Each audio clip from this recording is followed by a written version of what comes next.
Selamat siang untuk kita semua. Saya Pascal Sianggus.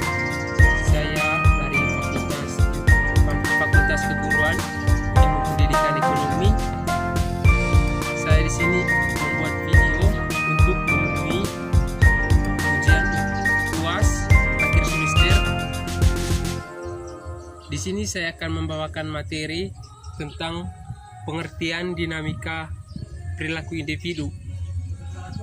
Yang pertama itu, dinamika perilaku individu adalah perilaku-perilaku yang dapat membuat suatu kelompok menjadi hidup yang dinamis, sehingga dapat menciptakan dinamika kelompok dengan tujuan yang diinginkan.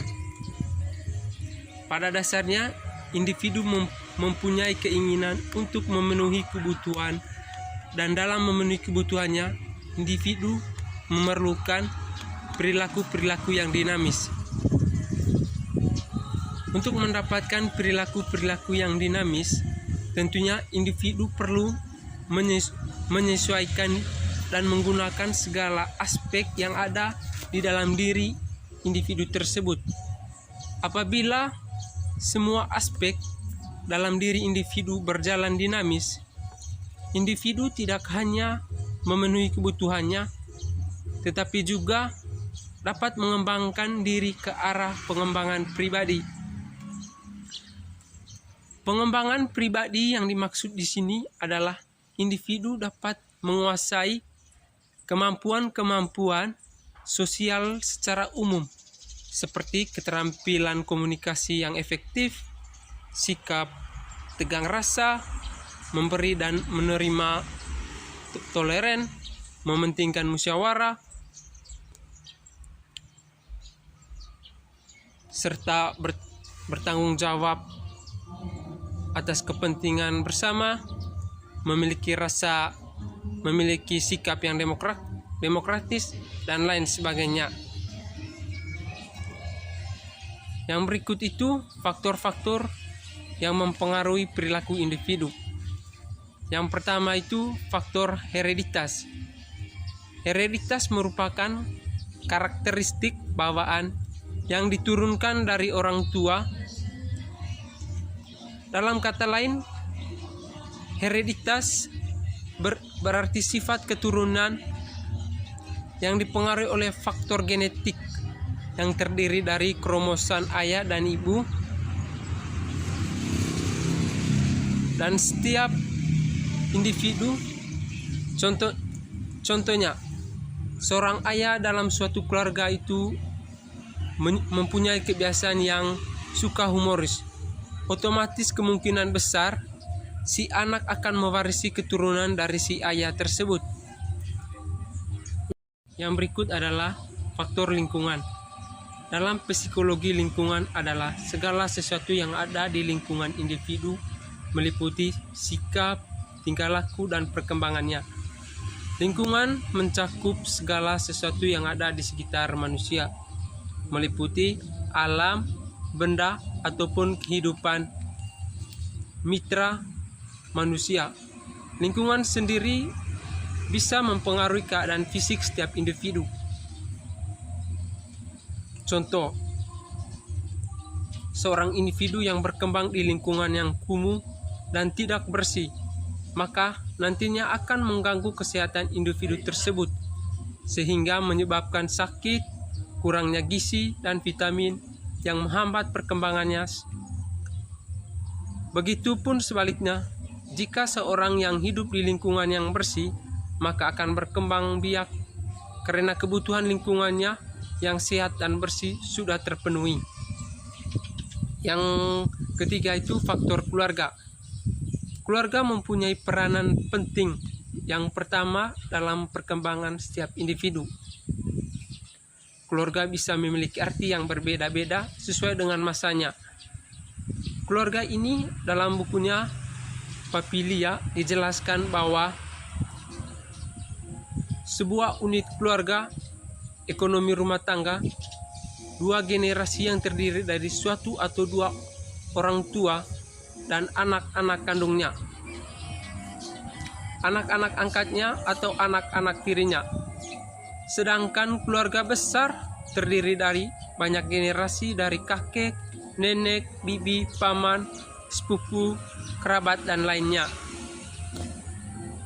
Keluarga memiliki tanggung jawab besar dalam mengasuh anak-anak mereka. Misalnya, keluarga yang berpendidikan juga berpengaruh besar dalam perkembangan individu dalam membentuk karakter kepribadiannya. Yang keempat itu sekolah. Sekolah merupakan tempat belajar di mana individu itu mendapat didikan setelah mendapat didikan dari keluarga, atau bisa dikatakan sekolah merupakan tempat kedua setelah individu mendapat didikan dari orang tua. Sekolah juga dapat mencerdaskan pemikiran individu serta bersosialisasi dengan temannya, dan juga mempengaruhi cara berkembangnya. Yang berikut itu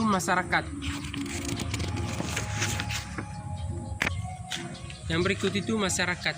Masyarakat sendiri merupakan sekelompok orang yang tinggal di dalam suatu lingkungan, di mana individu bergaul, bersosialisasi dengan masyarakat. Lingkungan masyarakat yang hidup dengan damai, ramah, yang otomatis perilaku akan mempengaruhi tingkah laku seorang individu. Adapun jenis-jenis perilaku individu. Yang pertama itu perilaku monotorik, yang dimana perilaku monotorik ini dinyatakan dalam perbuatan jasmani seperti makan, berjalan, minum, dan lain sebagainya. Yang kedua itu perilaku kognitif. Perilaku yang berhubungan dengan pemahaman, penalaran, dan pengenalan. Yang berikut itu perilaku konatif. Perilaku konatif yaitu berhubungan dengan motivasi seorang individu untuk mencapai tujuannya, atau bisa disebut dengan harapan atau cita-cita dari seorang individu tersebut.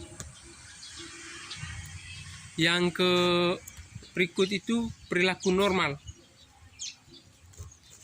Perilaku normal adalah perilaku yang sesuai dengan norma atau aturan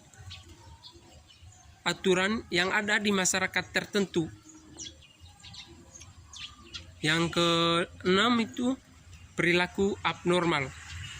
Perilaku abnormal adalah perilaku yang tidak sesuai dengan norma atau aturan yang ada di masyarakat tertentu. Yang terakhir itu perilaku prososial. Perilaku prososial adalah suatu tindakan menolong yang menguntungkan orang lain tanpa harus menyesuaikan sesuatu keuntungan. Yang berikut saya akan menjelaskan tentang contoh perilaku individu dalam kehidupan masyarakat. Yang pertama itu sikap sopan santun terhadap orang yang lebih tua.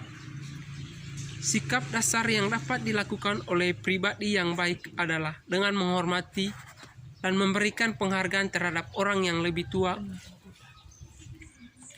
baik itu dengan orang tua kandung, saudara, teman, keluarga, maupun orang lain yang ada di sekitar atau di lingkungan sekitar kita.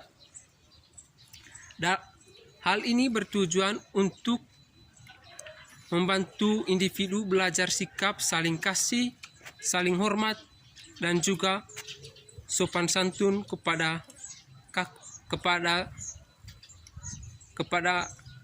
dan juga sopan santun terhadap orang yang lebih tua.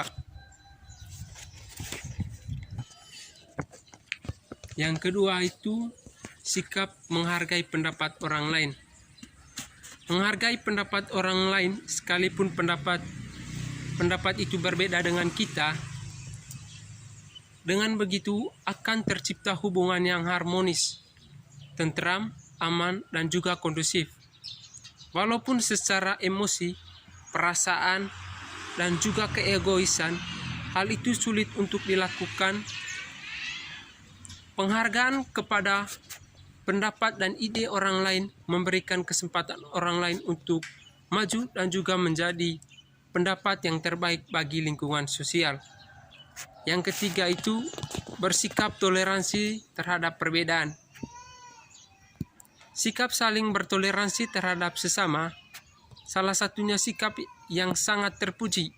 Setiap individu memiliki kebebasan hidup dan juga bersosialisasi.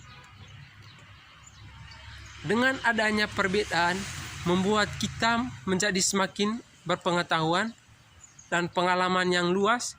Hidup toleransi menciptakan kehidupan sosial yang tentram dan damai. Berikut itu sikap rendah hati dan tidak minder. Sikap rendah hati dan tidak minder. Contohnya, perilaku individu dalam konteks sosial, yaitu hidup rendah hati dan percaya diri. Sikap percaya diri yang positif dan tidak berlebihan dapat menciptakan hati gembira, tentram, dan juga tenang. Yang terakhir itu menolak unsur radikal dan provokasi. Menolak setiap ujaran kebencian, fitnah, berita hoaks, unsur radikal dan juga provokasi yang membawa kepada kehancuran dan perpecahan, sebab pandangan tersebut tidak sesuai dengan ajaran agama, prinsip negara, dan juga membuat kehidupan bersosial menjadi terpecah belah. Keegoisan pribadi yang ingin kehidupan yang kacau tidak bisa dibiarkan di dalam kehidupan masyarakat, karena akan merusak generasi dan pemahaman kebaikan. Baik, itu saja video saya. Sekian dan terima kasih.